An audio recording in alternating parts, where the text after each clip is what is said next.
¿Sabéis realmente dónde comenzó la revolución industrial? La mayoría dirá James Watt. Pero en los libros de ingeniería hay un nombre olvidado. Español. Y, en mi opinión, uno de los primeros dueños de esta revolución. Al final del vídeo, puede que también cambie vuestra opinión. En 1769, el escocés James Watt obtiene la patente de la máquina de vapor. Los libros de historia lo registran como el inicio de la revolución industrial. Watt es recordado como un inventor genial. Se dice que la fuerza del vapor empezó con él. Pero hay otra realidad. En 1606, en España, un hombre presenta una solicitud de patente al rey. El tema de la solicitud: una bomba de agua y un sistema de ventilación accionados por vapor. El nombre del ingeniero era Jerónimo de Allanz y Beaumont. 163 años antes que James Watt. Esta patente no era un sueño. No era un dibujo teórico. Era una máquina real. Funcionaba. Se utilizaba. Pero no aparece en ningún libro de historia. ¿Y por qué? Porque la máquina de vapor fue inventada en el lugar equivocado, en el momento equivocado. Y esto, para mí, es una de las mayores ironías de la historia de la ingeniería. Hoy, vamos a contar la historia de Jerónimo de Allanz. La historia del primer hombre que utilizó la energía del vapor. La historia de un hombre cuyo nombre fue olvidado. Porque a veces la revolución nace en el momento equivocado. El verdadero problema en las minas. Las inundaciones. En el siglo XVII, España es el imperio más grande del mundo. Pero su poder no viene solo de los ejércitos, viene del oro y la plata. El oro que llega de América enriquece a España. Pero las minas americanas empiezan a agotarse poco a poco. España comienza a trabajar para explotar la minería en sus propias tierras. El problema: las minas españolas están a gran profundidad. Y cuanto más profundo se baja, aparece el agua. Las aguas subterráneas llenan los huecos de las minas. Los trabajadores no pueden trabajar. Las máquinas se inundan. Las minas quedan inutilizables. Si no se realiza el drenaje del agua, trabajar se vuelve imposible. Existían algunos métodos clásicos, pero no eran nada fáciles ni prácticos. Primer método: sacar el agua con cubos. Los trabajadores llenaban los cubos de agua, los subían, los vaciaban, volvían a bajar. Esto duraba días. Y cuanto más profunda era la mina, más personas se necesitaban. El segundo método consistía en evacuar el agua mediante canales. En algunas minas se construían canales inclinados, el agua fluía por ellos. Pero esto solo funcionaba en minas cercanas a la superficie. En minas profundas no era posible. Otra opción era bombear el agua utilizando la fuerza de los caballos. Se había diseñado un sistema. Los caballos hacían girar una rueda, la rueda accionaba un mecanismo de bombeo, la bomba elevaba el agua. Pero había problemas.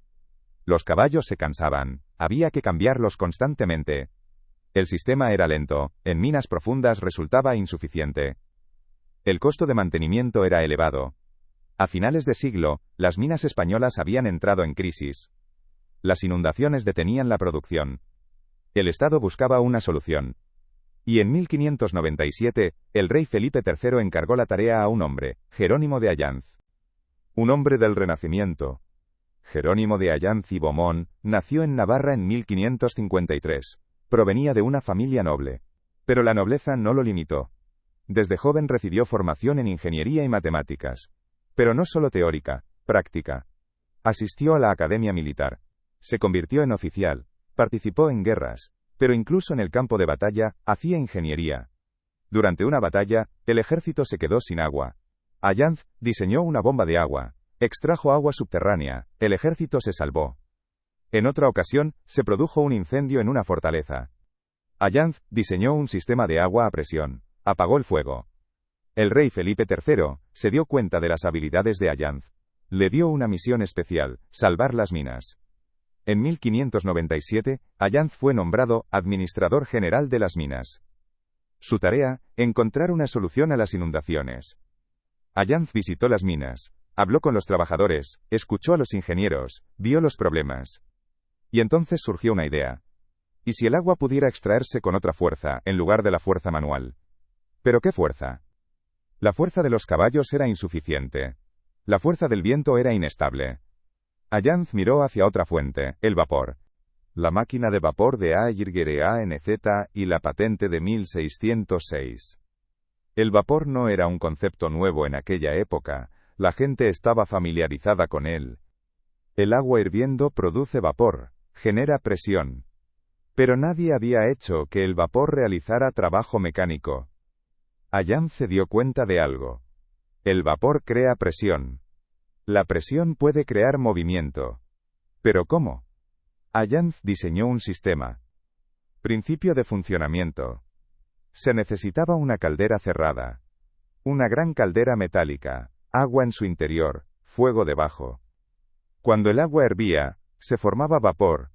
Como la caldera estaba cerrada, el vapor se comprimía, la presión aumentaba. El vapor se dirigía a un sistema de pistón o válvulas. El vapor a presión se transmitía, a través de un tubo, al mecanismo de la bomba. El mecanismo de la bomba utilizaba la presión del vapor para empujar el agua hacia arriba. Luego se producía la evacuación del agua. La bomba empujaba el agua de la mina hacia arriba por el conducto. La mina se drenaba. ¿Y cómo funcionaba de manera continua? Porque el vapor se producía constantemente. Mientras el fuego no se apagara, el sistema seguía funcionando. En 1606, Allanz presentó este sistema al rey. Solicitó una patente. El documento de la patente decía lo siguiente: una máquina accionada por la fuerza del vapor, para evacuar las aguas de las minas, sin necesidad de fuerza manual. Esta fue la primera patente de una máquina de vapor en la historia. La primera prueba se probó en las minas de Guadalcanal. El sistema se puso en marcha, se produjo vapor, la bomba funcionó. El resultado: éxito. El agua fue evacuada. Los trabajadores se sorprendieron. Porque la máquina era más rápida que la fuerza animal. Y no se cansaba. Allanz presentó su informe al rey. El sistema funciona. Las minas ya pueden utilizarse. El rey quedó satisfecho. Pero había un problema: la producción. La aparición de una segunda revolución inesperada. Allanz no se quedó solo con la bomba de agua, vio otro problema: el aire. En las minas no había circulación de aire. A medida que los trabajadores descendían más profundo, el oxígeno disminuía. Se acumulaban gases tóxicos. Los trabajadores se desmayaban. Algunos morían. Allanz pensó en utilizar el vapor para otro propósito: la ventilación. El vapor se enviaba a la mina a través de conductos. El vapor caliente calentaba el aire dentro de la mina. El aire caliente ascendía. Esto creaba una corriente de aire natural. Entrada de aire fresco. A medida que el aire caliente subía, el aire fresco del exterior era aspirado hacia el interior. El resultado: circulación de aire continua. Pero Allanz fue un paso más allá. En las minas calientes, los trabajadores sufrían por el exceso de calor. Allanz diseñó un sistema de enfriamiento. El vapor se enviaba a un condensador, se enfriaba, se convertía nuevamente en agua líquida. Durante este proceso, la temperatura descendía. El agua enfriada se enviaba por tuberías al interior de la mina. Como resultado, la temperatura dentro de la mina disminuía. Esta era la base del principio de funcionamiento de los sistemas modernos de aire acondicionado. Allanz también describió estos sistemas en su patente de 1606. Ventilación y refrigeración accionadas por la fuerza del vapor. Pero estos sistemas no pudieron aplicarse plenamente en aquella época, porque la tecnología de materiales aún era insuficiente. ¿Por qué no comenzó la revolución industrial? La máquina de vapor de Allanz funcionaba, pero no se difundió ampliamente. Porque la producción en serie en aquella época era muy difícil. Cada máquina se hacía a mano, los herreros expertos fabricaban las piezas una por una. Esto era muy caro, muy lento. Construir una sola máquina llevaba meses. En la época de James Watt, en cambio, ya existían fábricas. Se producían piezas estándar, las máquinas podían fabricarse en serie. La caldera de vapor de Allanz estaba hecha de hierro fundido. Pero el hierro fundido no resistía altas presiones. Cuando la presión aumentaba, la caldera se agrietaba. Se producían explosiones.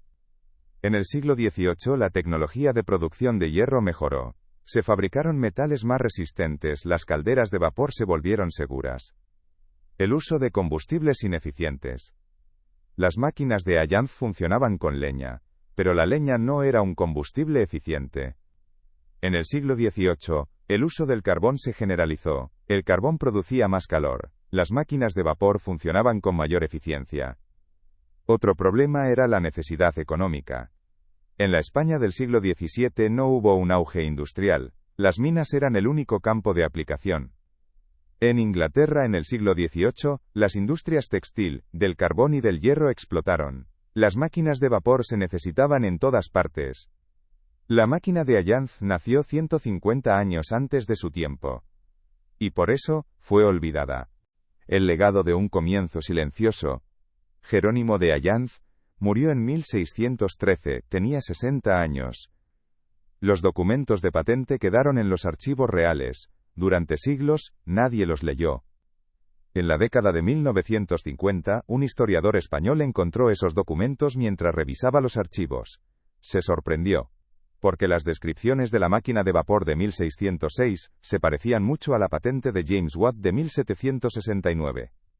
Pero eran 163 años anteriores a Watt. En 2001 se organizó una exposición en Madrid. Jerónimo de Allanz, la primera máquina de vapor. La prensa mundial escribió, la revolución industrial pudo haber comenzado en España. Pero la realidad es más compleja. Allanz utilizó la fuerza del vapor, pero no inició una revolución industrial. Porque una revolución no comienza solo con una máquina, se necesita un sistema. Se necesita infraestructura, se necesita una necesidad económica. La máquina de James Watt nació en el momento y el lugar adecuados.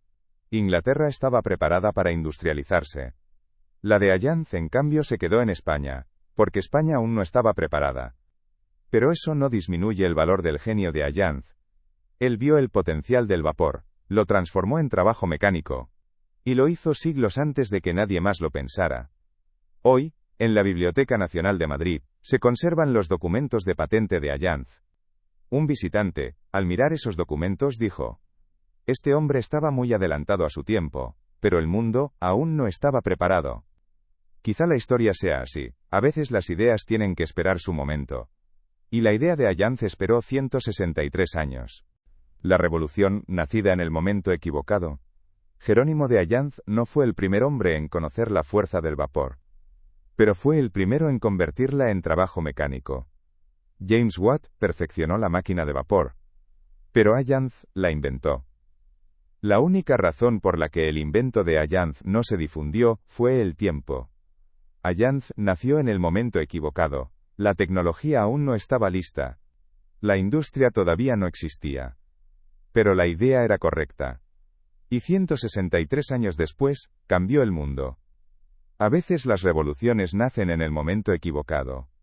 Pero aún así, nacen. Y el legado de Allanz nos recuerda esta verdad.